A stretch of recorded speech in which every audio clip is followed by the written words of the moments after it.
Welcome to Signal to Alpha, your essential market briefing. I'm Lady Muriel, cutting through the noise to deliver what moves markets today.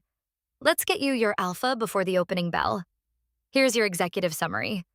Global energy markets face disruption as Iran-US talks collapse and Tehran deepens ties with Moscow.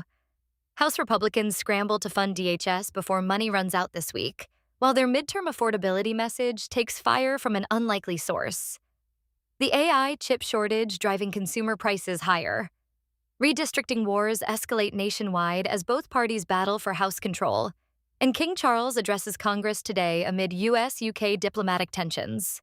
Let's break down what matters for your portfolio. The Iran situation is reaching critical mass. Iranian Foreign Minister Araghchi met with Putin in Moscow yesterday as negotiations with Washington remain deadlocked.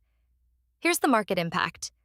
Iran has restricted traffic through the Strait of Hormuz, where roughly 1/5 of global oil supply passes, while the U.S. maintains a naval blockade on Iranian shipping.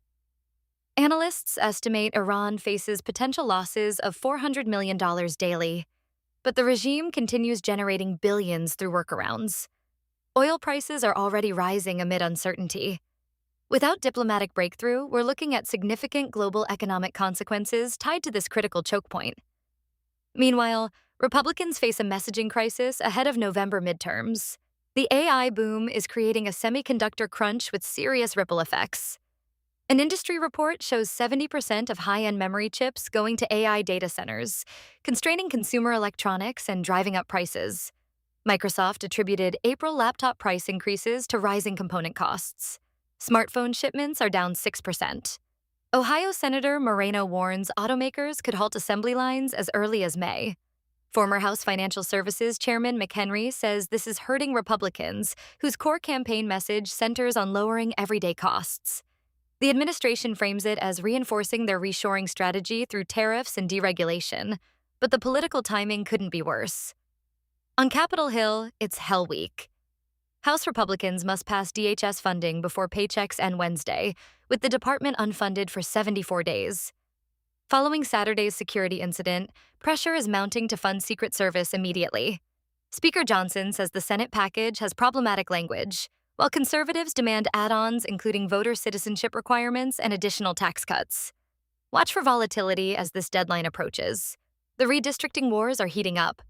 Virginia's Supreme Court heard arguments Monday on a Democrat-backed plan that could shift the state from 6-5 Democratic to 10-1, adding 4 House seats for Democrats. Florida's special session begins tomorrow to create 3 to 5 additional Republican seats. 7 states have adopted new maps, with both parties aggressively pursuing electoral advantage. Market implication.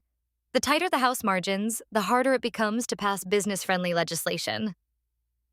Finally, King Charles addresses Congress this morning during his state visit, attempting to smooth U.S. UK relations strained by Iran policy disagreements. Trump has criticized UK Prime Minister Starmer for refusing to back Iran strikes, calling him not Winston Churchill. Any further deterioration in the special relationship could impact transatlantic trade and defense cooperation. That's your signal to Alpha for today. Subscribe for tomorrow's essential market briefing. Trade smart, stay informed. Check us out at capitalcopilot.io.